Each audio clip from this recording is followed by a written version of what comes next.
کہ عمل پر رہو اور درمیانی چال چلو، نہ جوش میں آگے نکل جاؤ نہ سستی میں پیچھے رہ جاؤ۔ القصد تبلغو، ہدایت ہے القصد تبلغو، کہ درمیانی چال چلا کرو، درمیانی چال چلا کرو تو منزل تک پہنچ جاؤ گے۔ کیوں کہ اگر سستی میں پیچھے رہا تو پھر کیسے پہنچے گا، اور جوش میں آگے نکل گیا تو کام بگڑ گیا۔ اس لیے حکم ہے کھانے کمانے میں، عبادت میں، ہر کام میں درمیانی چال چلو، تقصیر اور سستی بھی نہ ہو۔ سستی کیسے کہتے ہیں؟ سستی کی کیا تعریف ہے؟ عربی میں سستی کو کسل کہتے ہیں۔ حضور صلی اللہ علیہ وسلم نے سستی سے پناہ مانگی ہے کہ اللہ سستی سے تیری پناہ مانگتا ہوں۔ جیسے دو سے پناہ مانگے، قبر کے عذاب میں سستی سے پناہ مانگے، تو سستی کسے کہتے ہیں؟ یہ مذاکرہ ہے کہ سستی کسے کہتے ہیں۔ تو کتابوں میں سستی کی تعریف کی ہے، سستی ماں الکسل ماں ہوا، کسل کیا چیز ہے، سستی کیا چیز ہے۔ تو سستی کا مطلب یہ نہیں ہوتا کہ پلنگ پر پڑا ہے انگڑائیاں لے رہا ہے، یہ نہیں، یہ سستی نہیں ہے۔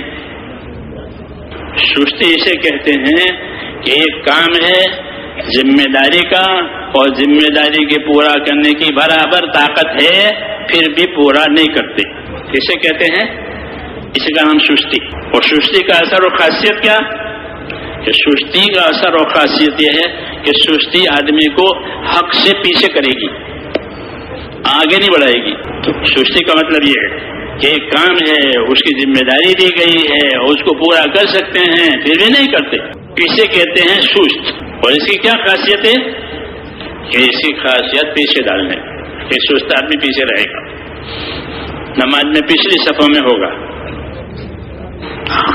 کیوں کہ یہ سست ہے، کوئی عذر نہیں ہے، کوئی عذر نہیں ہے، سستی ہے، یعنی ذمہ داری پوری کرنے کی فکر نہیں ہے۔ تو یہ چیز پیچھے ڈالے گی۔ اللہ تعالیٰ نے فرمایا کہ قیامت میں ہر آدمی کو آگاہ کیا جائے گا، کس بات کا؟ کہ بما قدم واخر، ينبأ الانسان يومئذ بما قدم واخر۔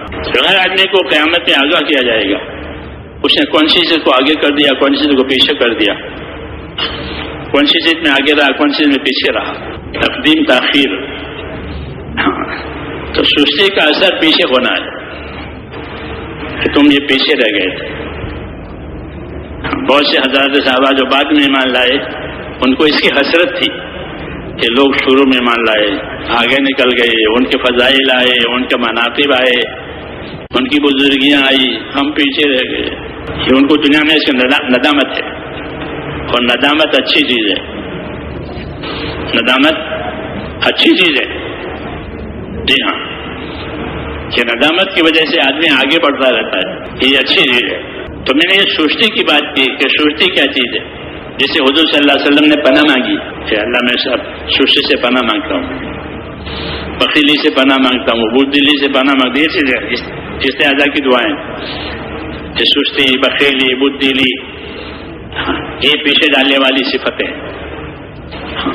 تو کیا کرے مولانا صاحب کہتے حضرت سستی بہت ہے، تو حضرت فرماتے تھے کہ سستی کے علاج چستی، کہ سستی کے علاج چستی، کیوں کہ اس سے آدمی پیچھے جاتا ہے، اور حکم یہ ہے آگے بڑھنے کا۔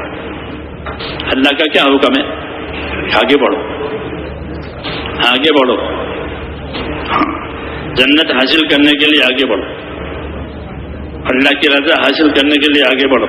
تو میں اس پر کہہ رہا تھا کہ آگے بڑھنا، لیکن اعتدال کے ساتھ۔ اس کے ساتھ اعتدال کے ساتھ، کہ درمیانی چال چلو، کہ اعتدال کے چال چلنے کی وجہ سے دور تک جائے گا، عبادت میں ہو، دین کی محنت میں ہو، یہاں تک کہ اخراجات میں بھی جو خرچ کرتا ہے آدمی اپنی ذات پر، کھانا پینا، کہ اس میں بھی درمیانی چال چلو۔ مال من اقتصد، حدیث شریف میں کہ مال من اقتصد، کہ وہ آدمی غریب نہیں بنے گا جو درمیانی چال چلتا ہے خرچ کرنے میں۔ وہ جو خرچ کرنے میں درمیانی چال نہیں چلتا، غیر ضروری خرچ کرے گا، وہ زیادہ محتاج ہوگا، اس پر محتاجی آئے گی، ضرورتیں بڑھ جائے گی، اور اسباب نہیں ہوں گے۔ تو دین کے کاموں میں بھی میرے دوستوں کہ بھی درمیانی چال چلو. گولو بھی نہ ہو. دو باتیں کہ گولو نہ ہو کہ حد سے آگے نکل گئے. ترتیب، طریقہ، اصول، اسلوب کچھ نہیں، آگے نکل گئے کہ اس کو گولو کہتے ہیں. کہ گولو کرنا منع ہے.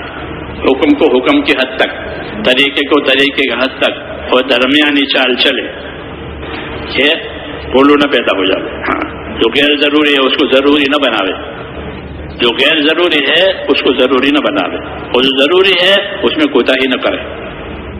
تقصیر کہتے ہیں اس کو، ضروری میں کوتاہی کرنا کہ یہ بھی صحیح نہیں ہے، اور غیر ضروری میں پھنس جانا کہ یہ بھی صحیح نہیں ہے. کہ درمیانی چال چلو. حضور صلی اللہ علیہ وسلم کو اللہ تعالیٰ نے ایسا دین دیا ہے جو معتدل ہے، درمیانی. ہاں، معتدل طریقے سے چلنا.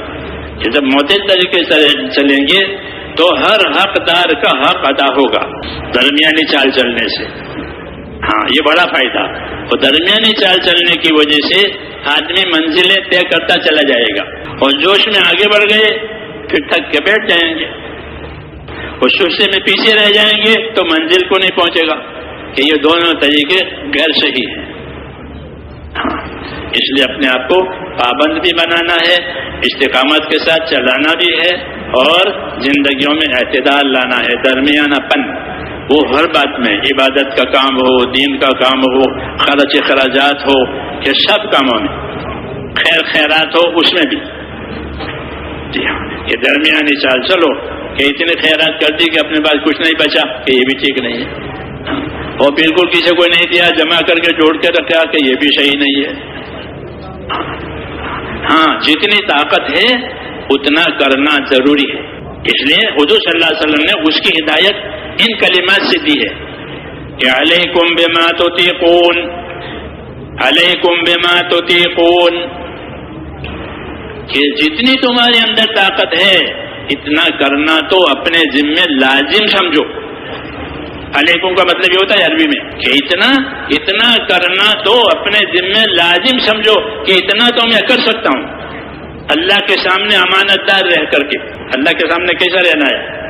امانت دار. کہ اتنا تو میں کر سکتا ہوں، اللہ نے مجھے اتنی طاقت دی ہے کہ اتنا میں کروں. کیوں؟ کہ خدا نے مجھے اتنی طاقت دی ہے. اپنی طاقت کو چھپانا یہ ٹھیک بھی نہیں ہے، اپنی طاقت سے آگے نکل جانا یہ بھی ٹھیک نہیں ہے. ہاں، اتنی طاقت مجھ کو اللہ نے دی ہے، اس طاقت کو اللہ پر لگانا، اس کو صدق کہتے ہیں، وفاداری. کیا کہتے ہیں؟ کہ اللہ سے وفاداری کرو.